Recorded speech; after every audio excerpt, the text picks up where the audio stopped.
Hey everybody, Mo here, and welcome to another Deck Guide for Dummies video. And in this video, we're going to be covering Sej Plunder, or Sej Misfortune, whatever you prefer to call it. So in this video, we're going to go over what is this deck and how does it play out, some general tips and advice on how to play this deck, and then at the end there will be a full mulligan and matchup guide. So, what is Sej Plunder? Sej Plunder is the newest mid-range deck that everyone's craving ever since Badger Bear and Grizzled Ranger got hit with some nerfs in the same patch. And that followed a Bannerman nerf, so overall, just Bannerman got nerfed a couple times in a row and was just slowly losing power. So people were like, damn, I really need a new mid-range deck. Let me try out this Sej Plunder deck, and it's been doing really good. This deck is really strong and really good at applying pressure at every single corner on every turn. If unchecked, this deck can steal a game away from your opponent by turn 5 easily. Just like Bannerman, if Bannerman went unchecked, it ended the game by turn 5.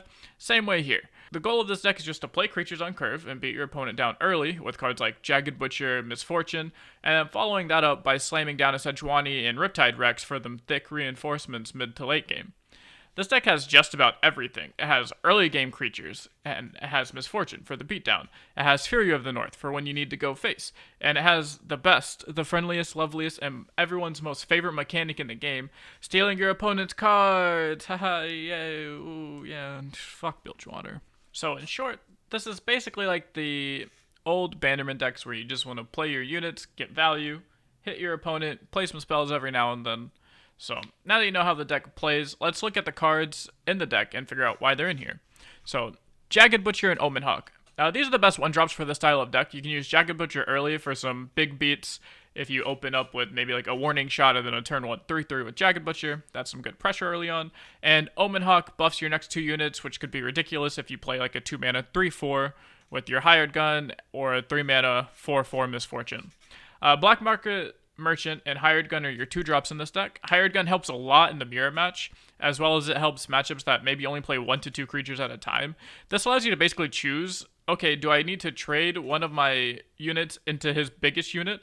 Or, if you have enough pressure on board, you can just use your smallest unit to pull whatever unit got vulnerable to allow you to get in the most amount of damage possible and force them to have really bad blocks.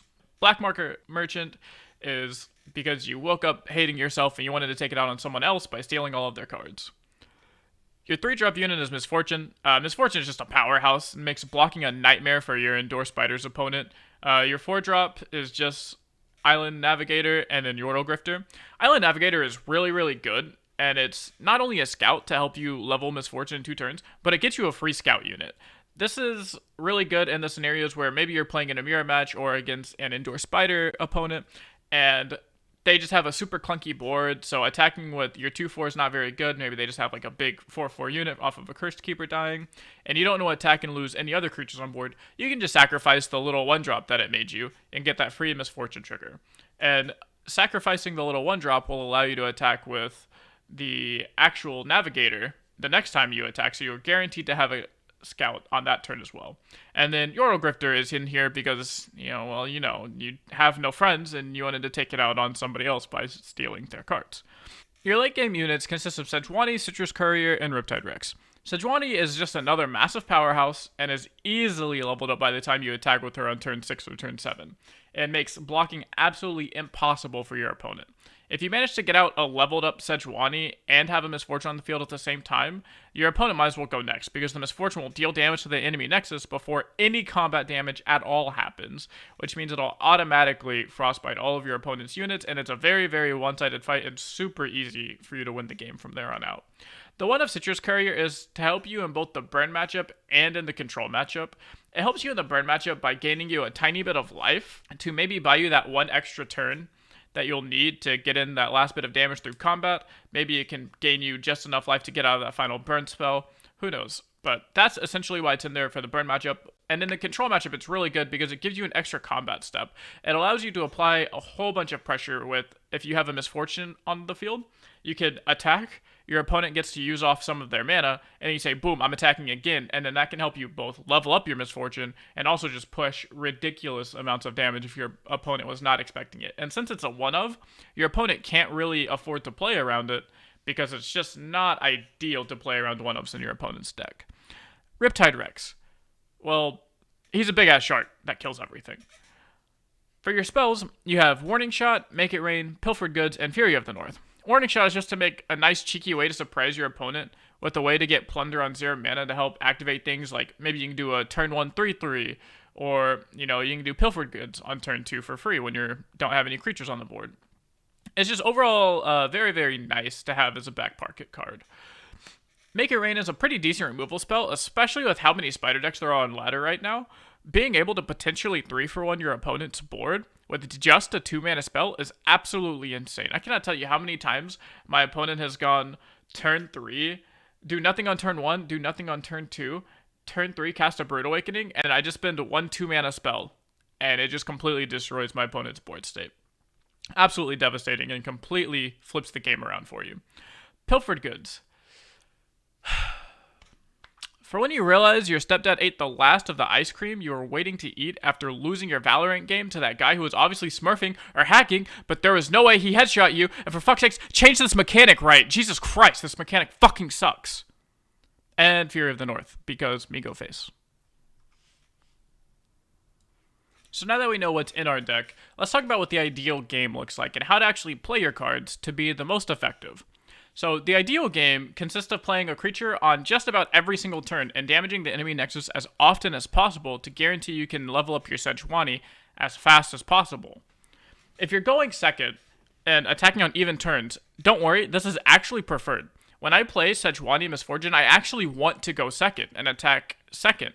And this is because you can play a unit on turn 1, whether that's your Jagged Butcher or your Omen Hawk, and then that allows you to open attack on turn 2 before your opponent gets to play a turn 2 unit. Not many decks play turn 1 units, and if they do, it's never more than maybe 3 units total. So the odds of you getting a turn 1 unit between your 6 units and getting an open attack is very, very high. So that allows you to open attack on turn 2. That triggers Plunder. So now you can either play a Pilfered Goods, a Black Market Merchant, or maybe even a super aggro opener with double Jagged Butchers. And now you have 7 power on turn 2, which is absolutely insane. You follow that turn 2 up by a turn 3 Misfortune to start applying pressure on your opponent's life total and attempting to end the game and make it very, very hard for your opponent to ever gain board control back because of Misfortune's ability. And again, this is where attacking on even turns is really, really good for you because you can play Misfortune on turn 3, and then if you're attacking on turn 4, you get to play your Navigator. And this allows you to attack twice for 2 Misfortune triggers. So you go to your turn 4, you play Navigator, you attack with the 1-mana, Scout unit, you sacrifice him, then you attack with any other unit. As long as you keep at least your Navigator or at least one of the Scout units back, then whenever it gets to turn 6, you can attack 2 more times with your second Scout unit that you got from Navigator, and then another random unit, and then that allows you to level up your Misfortune here. Don't forget that when you level up Misfortune, she gains +1/+1 and Overwhelm. So don't be afraid to swing in with your Misfortune, because if they try and block it, their unit's gonna take 3 damage and then get trampled over by a 4/4 Misfortune, which is really, really, really clean. So now it comes to about turn 6, and then on turn 6, this is the turn, like I said, where if you do have scouts on turn 4, you're leveling up your Misfortune, and you're also playing a Sejuani here, which makes it really, really easy to win with Sejuani. Another big synergy here is, like we were saying, go back to your turn 4 when you play the Navigator, and you attack twice. When it gets to your turn 6, you want to attack 2 more times with your Scout units to level up your Misfortune. Well, turn 6 is also the turn you get to play Sejuani, which is huge. So you can open attack turn 6 with one of your Scout units, get the Misfortune trigger.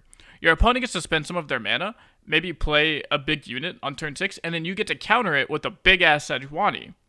By then, your opponent's life total should be low enough to where 1 Riptide Rex mixed with 1 to 2 Warning Shots should be able to just finish off your opponent, or at least completely clear the board to where they have absolutely 0 chance at coming.